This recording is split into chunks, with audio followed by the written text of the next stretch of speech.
So going into, what is this, 84, 85 summer, right? Yeah. So we're in the exhibitions. Talked about the exhibitions. So yeah, now we're Olajuwon in the summer was. Go ahead. Yeah. So Hakeem enters into his inner Meg Thee Stallion, and he didn't know. Obviously, this is like a foresight, man. He must have just known she was coming or whatever, and he got into his hot girl summer vibe, and he just. He got a Mercedes, a Benz. I don't even know what the hell he had, and he was just like, "I'm driving in this all summer. I ain't practicing. I ain't doing none of that. I hope my teammates are okay with it." This is the fucking report. It didn't help Olajuwon that he hardly played any basketball this summer after signing his multi-million-dollar contract. According to a former teammate at Houston, who returned to Houston and played several pickup games with current pros, Olajuwon was an irregular participant in the games at the Fonda Recreation Center. He drove around Houston in his new Mercedes, the player said, under the condition that he would not be identified. We told him, man, you better play, but he said, no way, I got to enjoy my success. Yeah. See this color of my jersey? See this jersey? This is color red. This is the biggest of red flags. Holy shit! This guy's gonna be one of the greatest players of his generation. And if I read this story in the time, I would have said he was gonna be a fucking bumzilla. Holy Jesus Christ! 100%. Oh, and imagine how much if like ESPN and like the 24-hour sportscast was a thing. Yeah, media cycle. They would have been shitting on him immediately. Oh my god, man, it's crazy, insane. Yeah, literally the first overall pick is saying, "I'm not even gonna play in the summer. Like, I'm good, I'm cool." And mind you, and like Houston is legitimately thinking, like, they obviously questioned paying him that salary. They also were like, and I think we might be getting into that, but they were questioned. They pretty much said, if Ralph Sampson was the guy, we probably would have picked Jordan. Yep. Right? So the Rockets will only have to look back to draft day 1984 if their pairing of Sampson and Olajuwon flounders. For with the pick of collegiate crop at their disposal, they chose Olajuwon over the breathtaking Jordan. Houston could have had Jordan and started him alongside Sampson and second-year forward Rodney McRae, who was their best player during the exhibition season. It would have been the front court of the 80s. Yeah.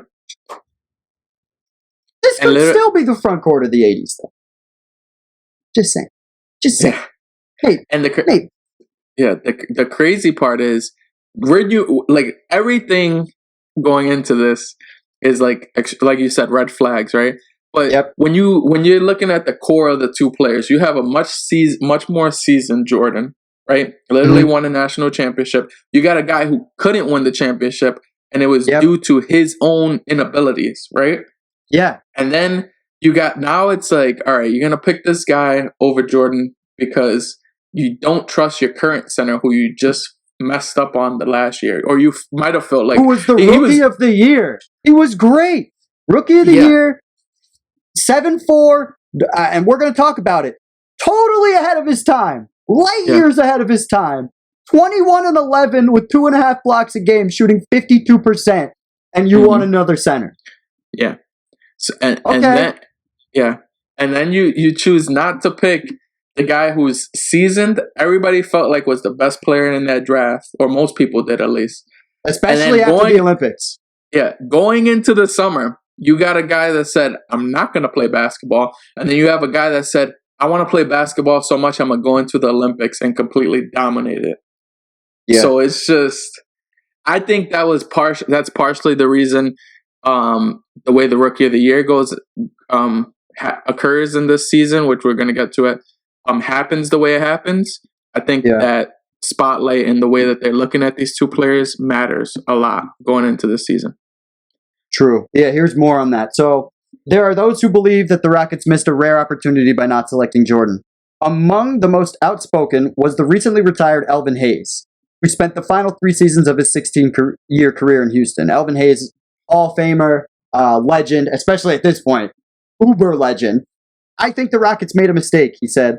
Olajuwon's got a lot of talent, and it may be great for publicity, but I'm a realist, and I don't think it'll work. I would have taken Michael Jordan as fast as I could get the words out of my mouth. Instead, the Rockets selected a player who was strong in aggressiveness and raw skills, but weak fundamentally. Olajuwon's inexperience, along with the fact that he was reared in a nation where hardly anyone has heard of the NBA, has left him a sparse knowledge of the game and its history. On the court, that manifested itself early throughout the exhibition season. Olajuwon was mechanical offensively, and when the same moves that helped him average 17 points a game as a senior just didn't work against the stronger, more agile pros, he looked at times bewildered. Crazy. It really, like I said this during the college deal, this reminds me of Dirk Nowitzki and what happened with Dirk. And fundamentally, Dirk was way better than Hakeem is here, but it's just the bewilderment of coming into this new world of basketball where you're playing against the best of the best. Period. Yeah. And you get exposed when that happens. We've seen it. We see it happen every year. Yep. There's guys. And there's literally like and get exposed. There's damn near like a segment for every single person who's ever played in the NBA that says, "What is your welcome to the NBA moment?" Like everybody gets it because they know it's always like that. And then especially if you're not freaking training, like going into the season, you're not increasing your skills. Like you're already brand new to the game, and then you're saying, "All right, I'm not gonna practice," and then you're going against guys who's been playing at least half their lives most of the time. Right. Yeah. And it's like, I wouldn't have expected this from a guy who seems to understand or seemed to have understood the work that goes into this. Yeah. Right?